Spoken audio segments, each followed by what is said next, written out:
나답게 자유롭게 충만하게 살아가는 삶. 그런 삶을 원하시나요? 그럼 지금 이곳으로 오세요.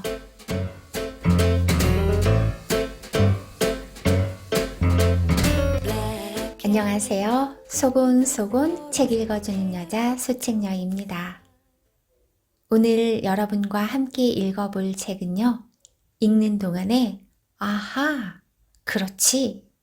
그러면서 주먹을 쥐게 되는 분노의 주먹 아니고요. 결심의 주먹을 쥐게 되는 그런 책이랍니다. 책 제목은 하버드에서 북튜버까지 어쩌다 북튜버. 지은 이는 조성님인데요. 조성님은 많은 직업을 가지고 있는데 그 중에 하나가 유튜버에서 책추남이라는 채널을 운영하고 있는 소위 북튜버랍니다. 하버드 대학원을 졸업하고 인기 북튜버로 활동하는 책추남TV의 조석 작가와의 심도 있는 한 권의 대화는 가장 매력적인 자기다움을 찾는 소중한 여행이 될 것 같아요. 지금부터 저와 함께 여행 떠나보실까요? 하버드에서 북튜버까지 어쩌다 북튜버. 지은이 북튜버 책추남 조석. 켜낸 곳 토크쇼. 이제 1인 1 플랫폼의 시대가 아니라 1인 다 플랫폼의 시대이기도 해요. 여러분의 브랜드를 개발하고 있나요? 이제는 개인이 브랜드가 되는 시대, 자기가 브랜드가 되어야 하는 시대입니다. 브랜드란 매력적인 자기다움이죠. 사람은 가장 자기다울 때 자기만의 생체 에너지들이 크게 활성화됩니다. 나다우려면 나답지 않은 게 뭔지 기준이 필요해요. 가장 나다운 것이 매력을 발생시키죠. 나다움이 전자석을 끌어당기듯이 거기에 공명하는 사람들을 끌어와요. 끌어당김의 법칙에 의해 사람을 통한 기회가 오고 돈도 오고 여러 가지가 오죠. 지금부터 Q&A 형식으로 여러분과 소중한 시간 함께 할게요.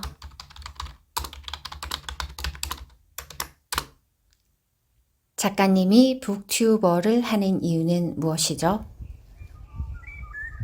제가 북튜버를 하는 이유는 다음과 같은 7가지 이유 때문이에요.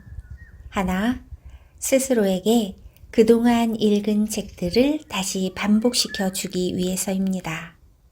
둘, 매일 좋은 책들로 하루하루 명상하기 때문입니다.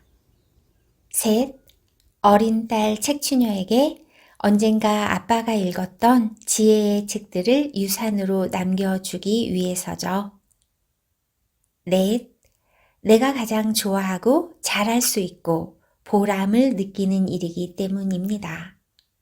다섯, 좋은 책들을 출판하는 출판사들을 응원하고 싶어서입니다. 여섯, 좋은 지혜가 널리 퍼져나가기를 희망합니다. 일곱, 꽃들에게 희망을에 나온 것처럼 아름다운 꽃들이 만발하는 더 아름다운 세상을 꿈꾸기 때문이죠. 진로나 직업을 선택할 때 어떤 원칙이 있나요? 20세기 진로 이론은 등반 이론이었습니다. 마치 산을 오르듯이 제1캠프, 제2캠프 이런 식으로 정해진 목표 지점을 정하고 올라가는, 즉 등반하는 시기죠. 2016년 소천한 미래학자 엘빈 토플러는 미래는 적응형 학습자와 변화 속에서 모호함의 파도를 타는 서핑 애호가들의 몫이다 라고 말했어요. 즉 20세기가 등산 모델을 추구했다면 21세기는 서핑 모델을 추구해야 하는 것이죠. 이미 정해져 있는 코스를 따라 올라가는 등산이 아니라 서핑의 경우는 어떤 변화의 파도가 올지 모르기 때문에 매번 그 변화의 파도에 맞추어 역동적 균형을 찾아가야 한다는 거죠. 진로 상담 분야의 최고 권위자로 2004년 미국 상담협회로부터 상담계의 살아있는 전설에 선정된 스탠포드 대학의 존 크럼볼츠 교수가 주창한 계획된 우연성, 이런 이론이 있어요. 크럼볼츠 교수는 다른 사람들은 어떻게 진로를 결정했는지 호기심을 가지고 연구해 봤더니 소위 성공했다고 말하는 사람들 중 80%는 어쩌다 우연한 계기로 그 직업에 들어선다는 걸 알게 되었죠. 그 동시성, 우연성을 우리가 컨트롤할 수는 없지만 필연성으로 연결시키기 위해서 그런 우연이 자주 나타날 수 있는 환경을 부지런히 만드는 것이 중요하다고 합니다. 그 환경에 계속해서 나를 노출시키면 그런 동시성이 더 많이 일어나거든요. 이렇게 정립한 진로 이론이 계획된 우연성이에요. 저 또한 계획된 우연을 통해 지금의 진로에 이르렀다고 할 수 있고요. 세상에 좋아하는 일을 하면서 살아가는 사람이 몇 명이나 될까요? 자신이 잘하는 일을 하는 사람이 몇 명이나 될까요? 그리고 자신이 보람을 느끼는 일을 하는 사람이 얼마나 될까요? 정말 행복한 직업이란 이 세 가지의 공통 합집합에서 찾아야 하는데 한번 대답해 보시겠어요? 좋아한다는 것이 무슨 뜻이죠? 생각보다 명료히 답하는 것이 쉽지 않을 거예요. 좋아하는 일은 그걸 하면서 내가 나답다. 내 심장이 뛰고 그 일을 하는 순간 살아있다고 느끼고 시간도 공간도 있고 몰입하고 있구나. 그런 거를 느끼는 거예요. 이게 제가 말씀드리는 좋아한다는 정의입니다. 그리고 그 다음은 잘하는 일이에요. 그렇다면 잘하면 얼마나 잘해야 할까요? 잘한다는 건 그 일로 먹고 살 수 있을 정도는 되어야 한다고 생각해요. 제가 생각하는 잘한다는 의미는 좋아하는 일을 하면서 먹고 살 수 있는 수준까지는 할 수 있어야 한다는 거죠. 즉 자신이 경제적으로 독립할 수 있을 정도는 해야 한다는 의미입니다. 세 번째, 보람 있는 일이란 우리가 세상을 바라볼 때 가장 마음 아픈 대상을 위해 봉사하는 일이에요. 작가님께서 말씀하시는 어쩌다는 어떻게 만날 수 있을까요? 크럼볼츠 교수의 계획된 우연성이라는 진로 이론을 조금 더 자세히 소개하면 다음과 같습니다. 하나, 우리 삶에 일어나는 모든 사건이나 만남에는 의미가 있다. 쓸데없이 일어난 일은 없다. 둘, 우연적인 사건들은 우리 삶을 풍부하게 할 수 있다. 셋, 이러한 우연은 우리가 어떤 인생관이나 삶의 자세를 가지냐에 따라 불러들일 수 있다. 넷, 행운을 가져다 주는 우연은 어느 정도 의도할 수 있고 계획적으로 빈도수를 높일 수도 있다. 다섯, 이렇게 불러들인 행운은 이미 단순한 우연이 아닌 필연성을 갖게 된다. 이런 기본 가정을 가지고 삶을 대할 때 어쩌다를 더욱 자주 만나게 되고 이것이 바로 우리의 진로와 성공, 행복으로 이어지는 가능성을 높여주는 거죠. 북튜버 직업을 추천하시는 이유가 있나요? 북튜버를 전업으로 하는 건 추천하지 않아요. 그러기에는 수익성이나 안정성 측면에서 아직은 부족하다고 생각합니다. 저도 메신저로서 엔잡의 하나로 북튜버를 하고 있는데 그래도 북튜버가 된다는 건 여러 가지 좋은 점이 많은 것 같아요. 스스로 책을 잘 선정해서 읽는 학습 효과도 있지만 실전 경영을 실습해 볼 수 있지요. 유튜브 채널 하나를 운영하면 무자본, 무리스크로 실전에서 배울 수 있는 다양한 경험을 하면서 직접적으로 실전 경영 감각을 체득할 수 있습니다. 내 채널을 내가 매니지먼트 할 수 있는 힘을 스스로 길러낼 수 있기 때문에 이것보다 좋은 경영 교육은 드물다고 생각해요. 유튜브 채널 하나가 바로 하나의 회사와 같아요. 브랜드 전략, 카피라이팅은 물론 마케팅을 포함해 전반적인 경영 전략과 실전 경영을 유튜브 채널을 운영하면서 직접 체험해 볼 수 있지요. 책추남의 첫 번째 책을 어떻게 선정하셨나요? 처음으로 북튜버를 시작한 날이 1월 1일, 새해 계획을 세우는 날이었어요. 5가지 소원이라는 책이었는데 게리 핸드릭스라는 미국의 저명한 상담 교수이자 작가이자 강연자가 자기 인생을 완전히 바꿔놓은 질문들에 관해 이야기한 내용이었죠. 나중엔 이 실화를 바탕으로 영화까지 만들어졌어요. 그 책에서 자기를 변화시킨 핵심적인 질문이 이거였습니다. 당신이 지금 당장 죽는다면 인생에서 가장 후회할 5가지를 적어 보세요. 이 질문에 대한 답을 적어보면 내가 무엇을 우선순위에 두고 있는지 알 수 있고 인생의 목적과 방향을 잡을 수 있다고 해요. 저자는 30대에 그 질문을 받고 인생을 완벽하게 바꾸죠. 자신이 무엇을 기준으로 삼고 무엇을 소중히 여기고 있는지 알게 되죠. 인생의 기준과 개념에 대한 내용을 다룬 이 책이 책추남의 첫 번째 책이었어요.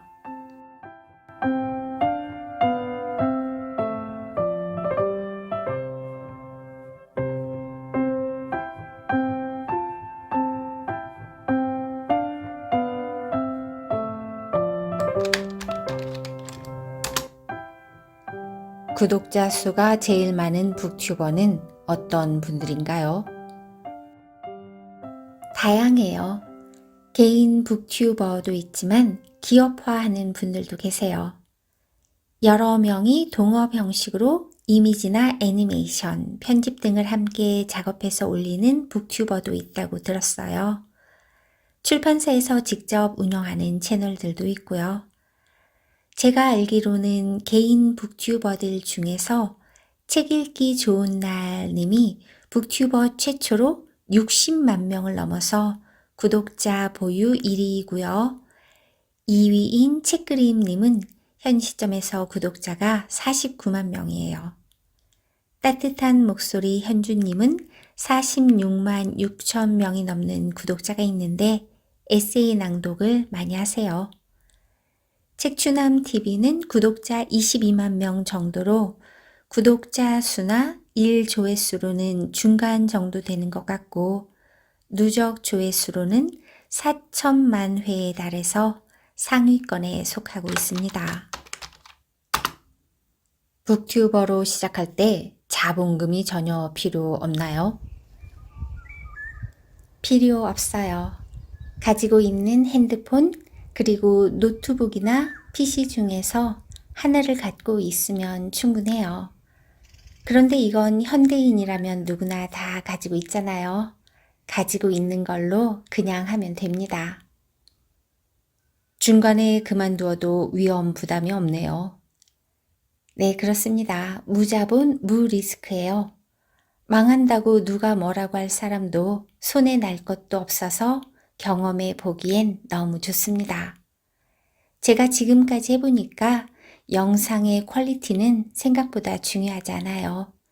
기획력과 아이디어, 그리고 지속력이 중요하겠죠. 저작권 해결은 어떻게 하나요? 유튜브가 주요 마케팅 플랫폼이 되면서요.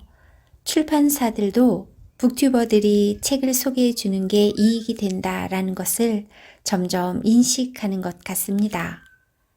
제가 책 추천을 해서 수천만 원 이상의 수익을 낸 출판사들도 있고요. 대표님이 직접 찾아오셔서 고맙다는 말씀을 전해주기도 하셨죠. 북튜버가 책 한 권을 소개해서 그 출판사의 책이 몇천 권 팔리면 너무 좋은 일이죠. 좋은 독서 문화가 확산되는 거잖아요. 그래서 출판계에서도 북튜버에 대한 인식이 서서히 전환되고 있어요. 점점 북튜버들의 영향력이 커지고 있다는 걸 인정하게 된 거죠. 처음엔 출판사에 연락을 하면 딱딱하게 돼 있던 것 같은데 요즘은 국면이 바뀌어서 연락도 많이 주시고 직접 찾아오시는 경우도 종종 있어요. 북튜버들에게 책을 100% 오픈하는 출판사도 있고요. 사실 출판사에서 책을 100% 오픈해도 상관없는 게 북튜버가 지쳐서 다 읽지도 못하거든요. 10 내지 20% 낭독하는데 1시간 정도 걸리기 때문에 전문 성우가 아닌 이상 지쳐서 긴 시간 영상을 올리기 어렵죠. 더군다나 같은 책의 콘텐츠로 동영상을 만들면 갈수록 조회수가 현저하게 떨어져서 같은 책을 연속적으로 업로드하기 어려운 구조고요.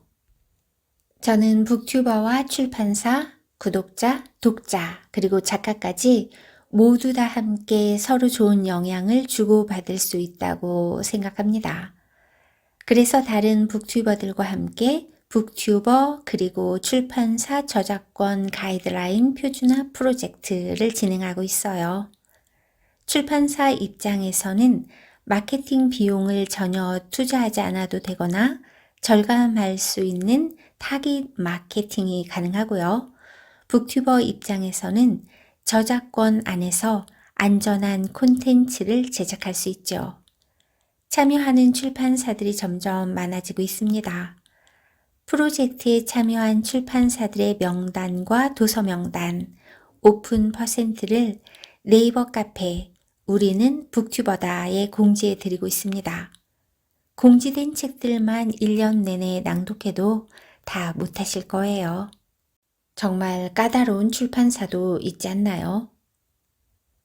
제가 저작권에 대해 책을 읽으며 연구도 해보고 변호사 친구들에게 물어본 결론은 저작권도 코에 걸면 코걸이, 귀에 걸면 귀걸이의 경우가 너무 많다는 것이었어요. 규정이 엄격한 출판사의 경우는 출판사로 무조건 연락해야 하고 읽을 구절이 몇 페이지에 어디인지까지 보고하라는 곳도 있었어요.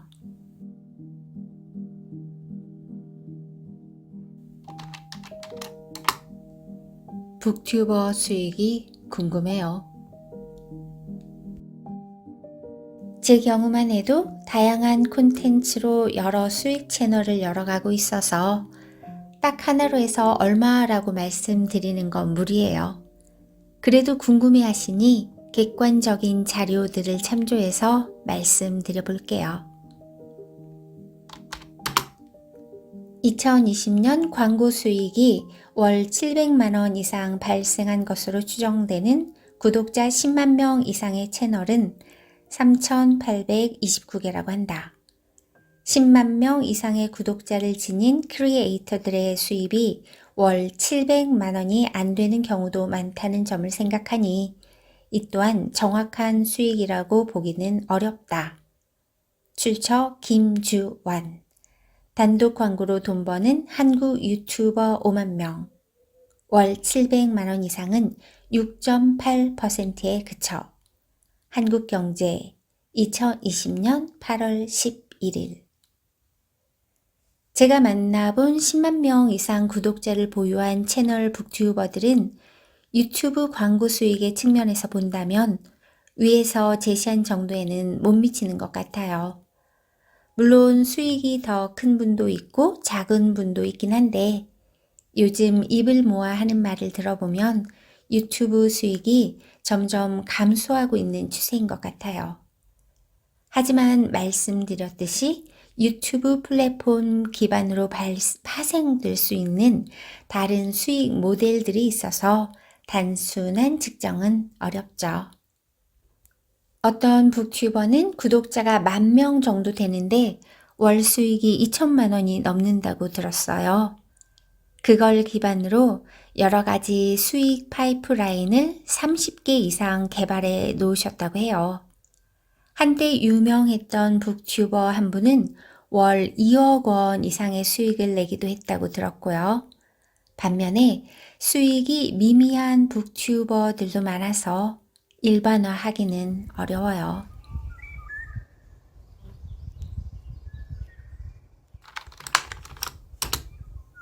북튜버를 하면서 어떤 고비가 있었나요?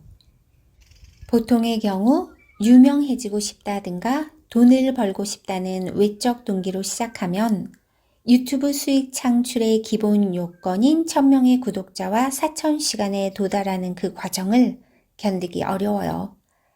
앞서 말씀드렸듯이 북튜브라는 카테고리가 작기도 하고요.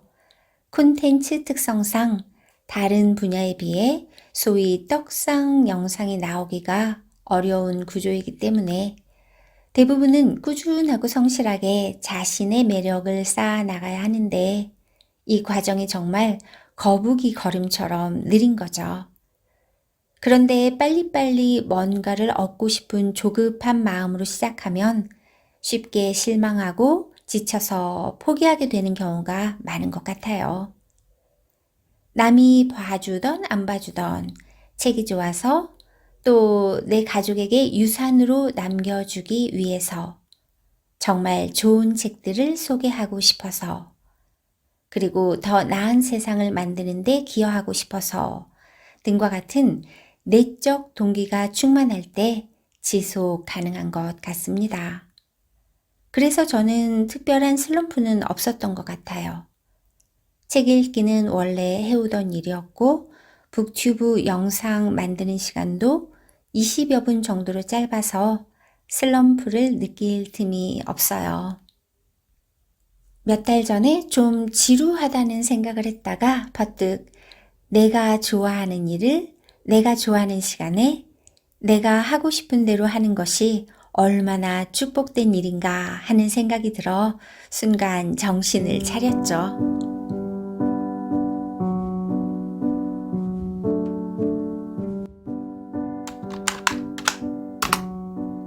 I am the platform. 내가 플랫폼이다. 플랫폼이란 뭔가요? 네이버 지식 백과를 찾아볼까요? 플랫폼 하면 기차를 타고 내리는 정거장이 먼저 떠오른다. 플랫폼 전문가 그룹 2013. 그렇다. 플랫폼은 한마디로 무언가를 타고 내리는 승강장이다. 류한석 2012년. 본래 기차를 승하차하는 공간이나 강사, 음악 지휘자, 선수 등이 사용하는 무대, 강단 등을 뜻했으나 그 의미가 확대되어 특정 장치나 시스템 등에서 이를 구성하는 기초가 되는 틀 또는 골격을 지칭하는 용어로 컴퓨터 시스템, 자동차 등 다양한 분야에서 사용되고 있다. 출처 네이버 지식백과 플랫폼. 플랫폼이란 무엇인가? 2014 4월 15일 노규성. 유튜브도 플랫폼이고 네이버도 플랫폼이죠. 책주남도 유튜브 안에 독서 컨텐츠 플랫폼이고요. 구글 네이버도 인터넷을 하는 사람들이면 누구나 쉽게 접속할 수 있는 플랫폼이니까 힘이 막강해요. 그래서 점점 플랫폼의 가치가 높아져 가는 거죠. 요즘은 카카오톡을 누구나 사용하고 있어요. 아이들도 삼성전자보다 카카오 캐릭터에 열광하고요. 2010년 전후에 등장한 카카오톡은 국민 플랫폼으로 자리 잡아 광범위한 영역의 플랫폼으로 자리 잡았죠. 메타버스라는 플랫폼을 선점하려고 거대 기업들이 각축을 벌이고 있는 상황이고요.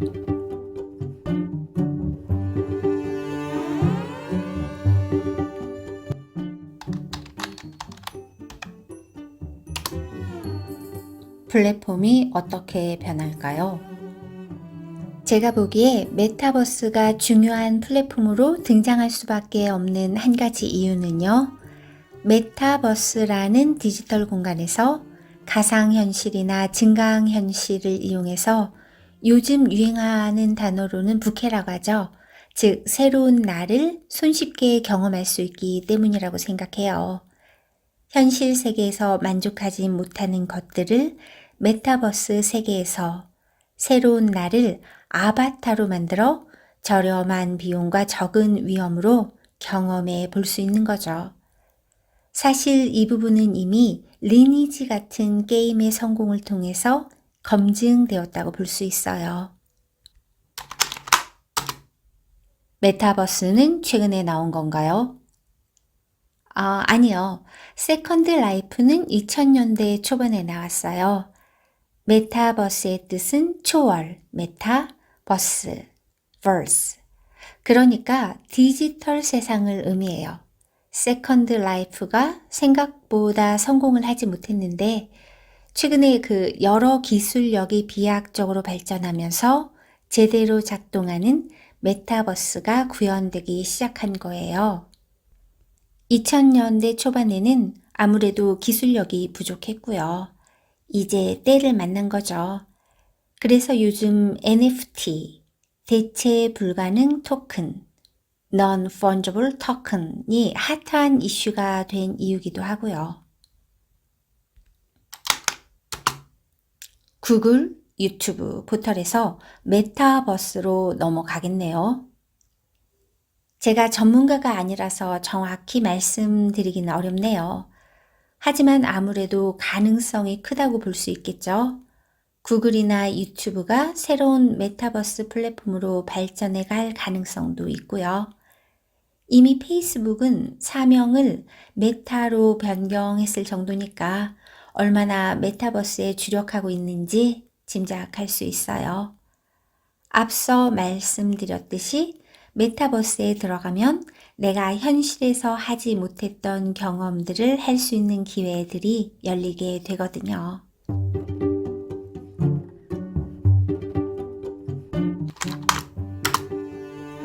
유튜브라는 플랫폼은 어떻게 전망하세요? 제가 이 분야의 전문가는 아니라서 정확히 말씀드리긴 어려울 것 같아요.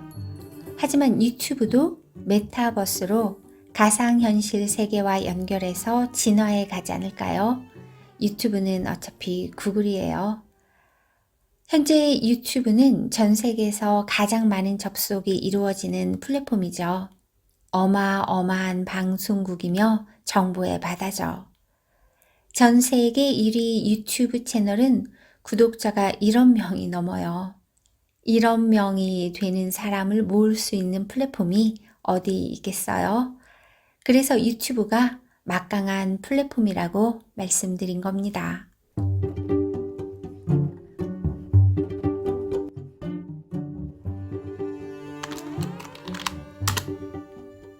내가 플랫폼이 되려면 콘텐츠를 갖고 있어야 되는 거 아닌가요?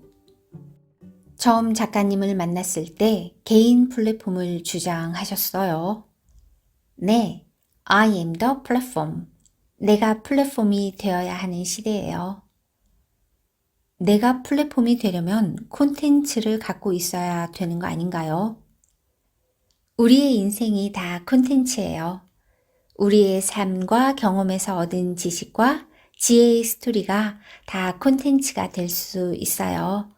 아픔과 기쁨, 실패, 성공의 경험도 다 콘텐츠가 될 수 있죠. 내가 생각할 때는 별것 아닌 것들이 어느 누군가에게는 값진 지식과 지혜가 될 수 있거든요. 오늘의 제 경험을 필요로 하는 사람이 있고 과거의 제 경험이 필요한 사람이 있어요. 자신의 지식과 경험을 바탕으로 메신저가 되라. 백만장자 메신저라는 유명한 책이 있어요. 내가 살아온 삶이 바로 콘텐츠라고 생각하고 스스로 찾아보면 됩니다. 그런데 많은 분들이 나는 콘텐츠가 없어서 무엇부터 시작해야 될지 모르겠다 라고 말씀하세요. 한국의 교육이 그런 것 같아요. 무엇을 좋아하는지 잘하는지 아는 사람들이 생각보다 별로 없잖아요. 사실 그동안 독서를 많이 하지 않았다 해도 내가 흥미롭고 호기심이 느껴지는 책의 프롤로그와 에필로그를 정확하게 파악하고 내가 좋아하는 부분의 목차를 뽑아서 필요한 부분을 소개만 해도 좋은 콘텐츠가 될 수 있어요. 편집장님께서는 출판사 일을 하시니까 잘 아시겠지만 정말 심사숙고해서 목차와 카테고리를 잡잖아요. 머리와 맺은말, 목차만 제대로 읽고 큐레이션 해주는 것만으로도 좋은 콘텐츠가 될 수 있는 거죠. 미술관 큐레이터가 화가인가요? 아니죠. 그 사람들은 피카소도 아니고 고흐도 아니지만 큐레이션 하는 것만으로도 가치를 지녀요. 지금 시대는 큐레이팅의 시대예요. 제가 소개하는 모든 책들을 직접 쓴 사람은 아니잖아요. 그렇지만 이걸 읽어줌으로써 큐레이팅 하는 거예요. 북튜버 채널들은 책들의 큐레이팅 플랫폼이죠. 저자들과 독자들을 연결해주는 역할을 하니까요. 그것만으로 큰 가치가 있다고 생각합니다. 그러니까 큐레이션 하는 사람이 그 분야의 전문가일 필요는 없는 거죠. 예를 들어 제가 메타버스에 대한 책을 읽어드릴 때 그 분야의 전문가일 필요는 없잖아요. Learning by doing, 즉 경험해 보면서 배우면 돼요. 작은 실수나 실패를 두려워하지 마시고 그냥 해보세요. 자꾸 반복해서 말씀드리게 되는데 지금은 직접 해보면서 배우는 시대예요. 옛날처럼 완벽하게 준비해서 시도해보는 시대가 아니죠. 저 보세요. 정말 기계치잖아요. 그런데 북튜버 중에 저만큼 다양한 채널로 방송 송출하는 분들도 많이 없을 거예요. 기계치가 메타버스까지 하고 있잖아요. 그냥 하면서 배워나가면 됩니다.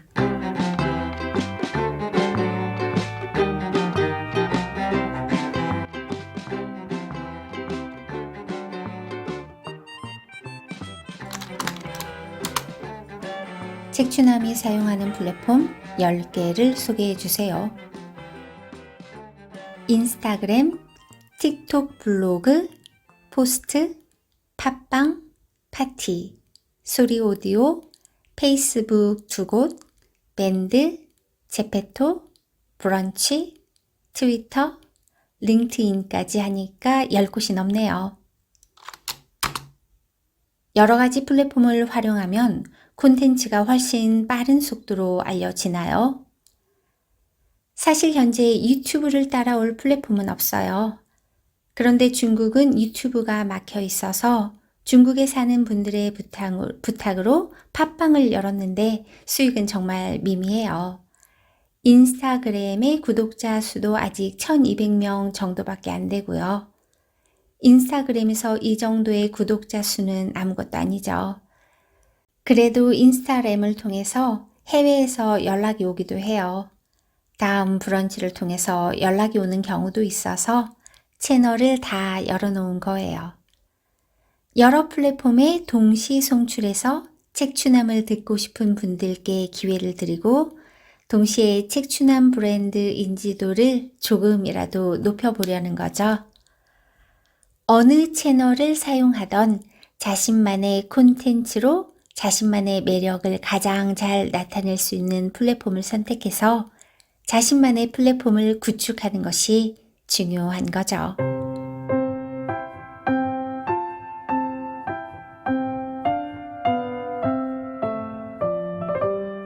지금까지 북튜버 책추남 조우성님의 하버드에서 북튜버까지 어쩌다 북튜버 저 수책녀와 함께 읽어보셨는데요. 어떠셨나요? 저는 실질적인 도움도 많이 받았고요. 또 명언으로 삼을 만한 그런 좋은 말들이 참 많이 있어서 특히 좋았던 것 같아요. 마무리는 이 책에서 제가 가장 좋아하는 구절 한 구절로 할게요. 애벌레가 나비로 날아오르듯이 나답게 자유롭게 충만하게 함께 즐겁게 날아올라요.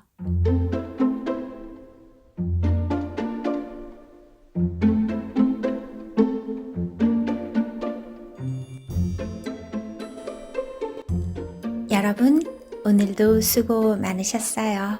우리 다음에 또 만나요. 바이바이. The birds fly south as the light leaves your eyes. Hold on to your dream. Oh, I know you wanna scream. Since the day you're born, you're just a flower on your own, waiting for the sun to blossom, hoping to break through the storm.